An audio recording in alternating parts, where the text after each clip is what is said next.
ദേശാഭിമാനി മുഖപ്രസംഗം 2025 ജൂലൈ 26. അപമാനം ഈ വിധേയത്വം. പ്രധാനമന്ത്രി നരേന്ദ്രമോദിയുടെ ഉറ്റതോഴൻ ഡൊണാൾഡ് ട്രംപ് വീണ്ടും അമേരിക്കൻ പ്രസിഡന്റായപ്പോൾ ഇന്ത്യയുമായുള്ള അമേരിക്കയുടെ ബന്ധം കൂടുതൽ ദൃഢമാകുമെന്ന് രാജ്യത്തെ പറഞ്ഞു വിശ്വസിപ്പിച്ചവരാണ് BJP നേതാക്കൾ. ട്രംപിനു വേണ്ടി ക്ഷേത്രം പണിയാൻ വരെ തയ്യാറായവരുണ്ട് ഇന്ത്യയിൽ.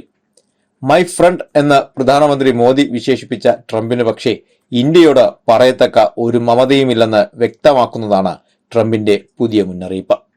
അമേരിക്കയിലെ ടെക് കമ്പനികളോട് ഇന്ത്യക്കാരെ ജോലിക്ക് വയ്ക്കരുതെന്ന് ഭീഷണിപ്പെടുത്തിയിരിക്കുകയാണ് ട്രംപ്. അമേരിക്കൻ മുതലാളിത്തം നേരിടുന്ന പ്രതിസന്ധിയുടെ ആഴമാണ് ട്രംപിന്റെ പ്രസ്താവനയിൽ തെളിയുന്നത്. അമേരിക്കയിൽ നിലവിൽ ജോലി ചെയ്യുന്നവരെയും അന്നാട്ടിൽ തൊഴിലെടുക്കാൻ പോകുന്നവരെയും അങ്ങേയറ്റം ദോഷകരമായി ബാധിക്കുന്നതാണ് ട്രംപിന്റെ പ്രഖ്യാപനം. അമേരിക്കൻ ടെക് മേഖലയിലെ തൊഴിൽ ശക്തിയിൽ ഗണ്യമായ വിഭാഗം ഇന്ത്യക്കാരാണെന്ന വസ്തുത മറന്നാണ് പുതിയ ഭീഷണി.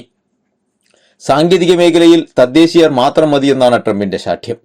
നവീന സാങ്കേതിക വിദ്യയുടെ ആഗോള കേന്ദ്രമായ സിലിക്കൺ വാലിയിൽ തൊഴിലെടുക്കുന്ന വിദേശികളിൽ ഏറ്റവും കൂടുതൽ ഇന്ത്യക്കാരാണ്, 66%.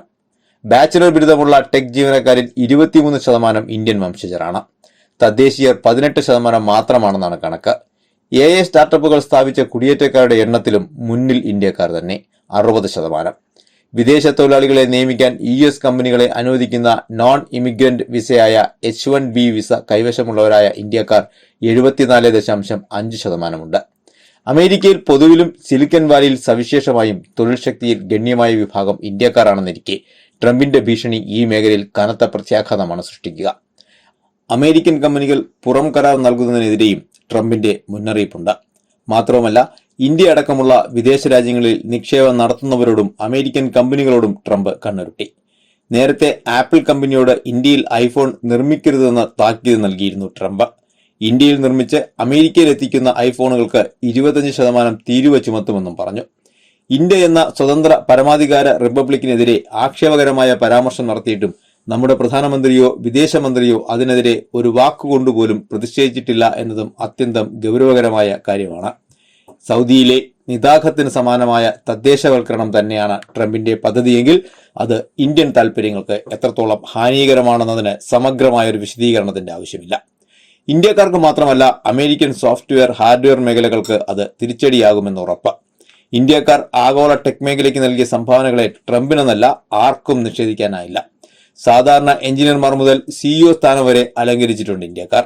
സത്യ Nadella Microsoft, Sundar Pichai Google, Arvind Krishna IBM, Shantanu Narayen Adobe, Nikesh Arora Palo Alto, Ravikumar S Cognizant തുടങ്ങിയവർ CEOമാരുടെ ദീർഘമായ പട്ടികയിലെ ചിലർ മാത്രം. ലോകത്തിലെ മുഴുവൻ കമ്പോളങ്ങളും തങ്ങൾക്കായി തുറന്നിടണമെന്ന് വാദിക്കുന്ന ട്രംപാണ് സ്വന്തം നാട്ടിലെ വ്യവസായ മേഖലയിൽ സ്വദേശീവൽക്കരണം നടപ്പാക്കുമെന്ന് പറയുന്നത്. അമേരിക്കയെ സംബന്ധിച്ചിടത്തോളം ഇന്ത്യ വെറും സാമന്ത രാഷ്ട്രമാണ്, അമേരിക്കൻ ഉൽപ്പന്നങ്ങൾ വിറ്റഴിക്കാനുള്ള ഒരു കോളനി. ഇന്ത്യ US വ്യാപാര കരാർ യാഥാർത്ഥ്യമാകുന്നതോടെ ഇക്കാര്യം കൂടുതൽ വ്യക്തമാകും.